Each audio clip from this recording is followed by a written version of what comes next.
course, you've got this beautiful page here in the middle. You know, that's what you pay your $1.50 in 1977 for.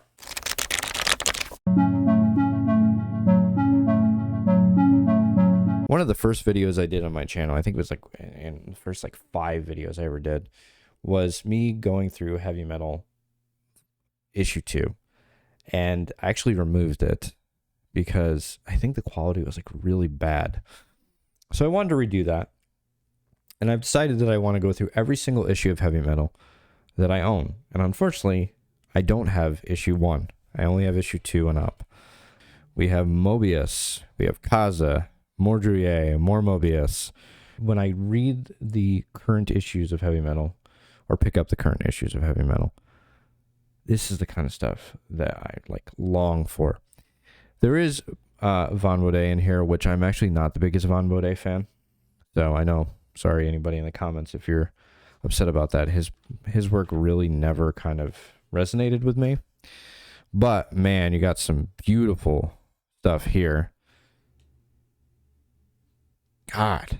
The first thing that I see with this comic or this story is, man, the color is so cool. It seems like it's being done with like markers.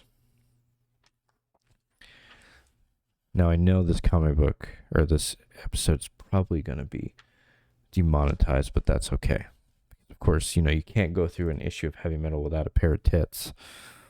But man, there's some really interesting, very cool stuff. Very, it's funny because like Heavy Metal is geared more towards adults than as children, but there's a very childlike quality of this stuff, and I really dig it. And that's the kind of cool stuff that we take for granted, man, is that when you get these comic books that are made for adults and they kind of try really hard to kind of bring you back to that nostalgic feeling of being a kid, and this comic book definitely does that. Man, we got some beautiful work here. One thing I will say about this, very interesting, the paper is very glossy. Also, that I love the transition from story to story, artist to artist. It's very striking when it happens. And you're just like, whoa, you're brought into this completely different world. And that's the kind of stuff, man, that, you know, current comic book readers like myself absolutely take for granted. Man, the ink work here is beautiful. It's just the hatching and the amount of detail that's going into this kind of stuff. It's really beautiful. Great stuff here. Beautiful work.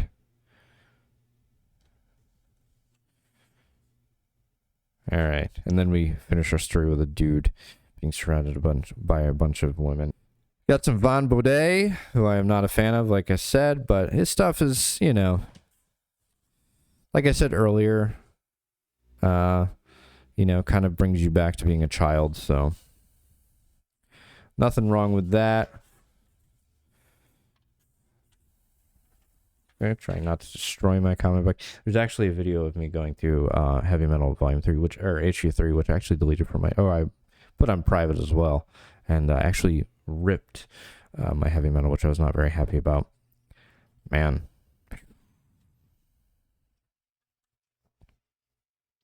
Got the original subscription piece there. Got some Druye. The moment you see it, man, it sticks out beautifully. Great work. Such a just insane person when it comes to hatching.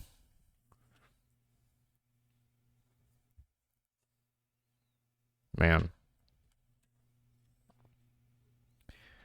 Really great. Great fucking panels here. Where like the face is revealed like out of darkness. What an interesting choice. Like I really dig that. Like he's kind of you see half of his face and then he comes fully into the light. Really interesting storytelling choices. And of course, you've got this beautiful page here in the middle. You know, that's what you pay your $1.50 in 1977 for. That. And look at that. By the way, look at that figure on the bottom. Could you imagine what that original looks like? Man, whoever owns that, if it is Juliet, man, beautiful.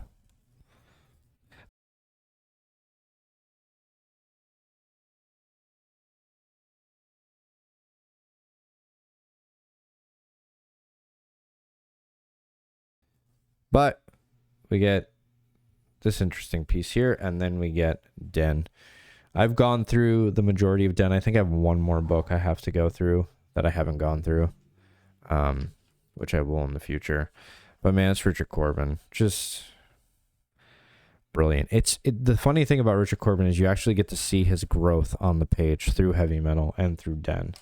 And he goes from being an amazing artist, by the way, super underrated artist, to this just fucking juggernaut. And his color gets more insane, and he gets more creative with his color and his compositions and his storytelling and his anatomy. He's just a man, dude. I'm a huge Corbin fan, for sure. Got some more beautiful work here. Just, I mean, look at this stuff. Wow.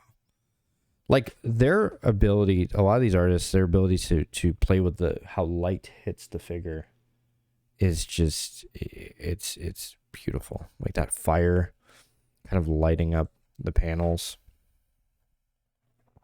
Man. These are definitely people who are taking the medium very seriously. And there are people who still take the medium very seriously these days. But man, this is a time where it was like, wow.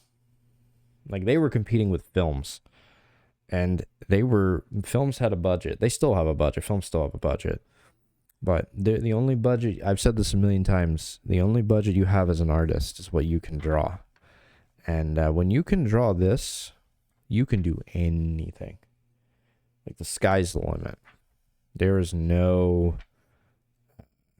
worry about whether or not you can do a story. This stuff's kind of goofy, whatever. I don't know how you can go from a brilliant artist to that crap. I don't know, whatever. I guess art is art, and then we have a bunch of words, and then we have our dude Kaza here, man. Brilliant artist. Just amazing. There's not enough Kaza in the world, but there certainly isn't enough Kaza in this. But man, beautiful artist. And then, of course, we get the man, the myth, the legend, Mobius. Now, I've done an Arzak video in the past. So, take a look at that. It's actually my most viewed video, which is not shocking because Mobius is the man. So I'll be taking like a very quick look at this. I mean, it's fucking Mobius. I mean, the color, the art, the storytelling, the hatching, the compositions, I mean, it's all perfect. I mean, it's literally, Mobius is one of those guys where I wish I could like take a time machine and pluck him out of like the world in the 70s and just bring him back to like the Renaissance era. Just be like, look at this fucking dude. Like, just the stuff that he is thinking of and the stuff that he is doing, it's just not human. He's like an alien, man. Like literally an alien doing work that is just mind-blowing. And then imagine having to be the guy who follows fucking Mobius. It's just unfortunate having to be that person. And then we, of course, have our boy Juliet on the back doing a beautiful piece. And then our cover, I think, is done by Mobius. But yeah, man, it's Heavy Metal. I love Heavy Metal. I love going through them. So I'm going to go through every issue I own of Heavy Metal. Because it's just an amazing comic book, and I think that everybody should just try to pick up the old issues. The old issues are not that expensive, actually. There are some that are a little pricey, like issue 1 and 4 is weirdly overpriced. for some weird reason. I don't know why. And then the 80, the one with the movie, I think it's like a movie tie-in or whatever, is also expensive. But all the other ones are, I mean, you're gonna probably be paying probably $5 to $10 a pop for them, which is pretty pricey. And I think there's like 300 some odd issues, but you can stop really in like the first 5 years, maybe 5 to 10 years. You could probably stop. So if there's, I think they go by monthly at some point too. So I mean, there's probably, I don't know, there's probably like 50 issues maybe that you really want to pick up of heavy metal, or that's like the sweet stuff. But yeah, man, anytime I get to look at Mobius, especially fucking Arzak's so good. It's such a good comic book, man. It's beautiful. And I think the whole entire book has no not a single word of dialogue. And then get to look at Juillet and Kaza, man. The Kaza stuff in here is brilliant. I love heavy metal. I live for heavy metal. So anyways, guys, thank you so much for watching, and I'll see you in the next video. And I'm going to do more issues of heavy metal. I'm going to do every issue that I own.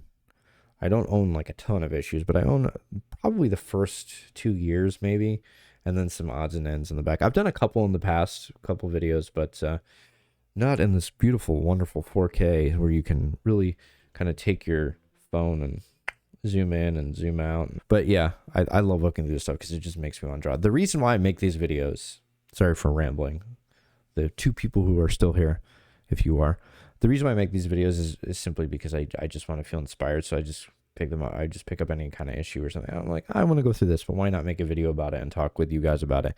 And the other amazing thing is there's so many people in the comments who have so much interesting stuff, like interesting history and stories about how they met this person, or how they, you know, have a sketch from this person, or it's just really cool. And I appreciate you guys kind of just having a conversation with me about comics, because I love talking about comics, and I just love just talking about comics. And I don't take any sponsorships or anything like that. I haven't been offered any sponsorships, to be fair, but I don't plan on taking any sponsorships anytime in the future. But I just go through this stuff because I love it. And heavy metal is just like, to me, it's peak comics, other than maybe like a Kirby or Steve Ditko kind of Spider-Man stuff, or you know, that weird era between like the early 90s where you had a big independent boom of stuff like The Crow, and Tim Vigil did some stuff, and you know,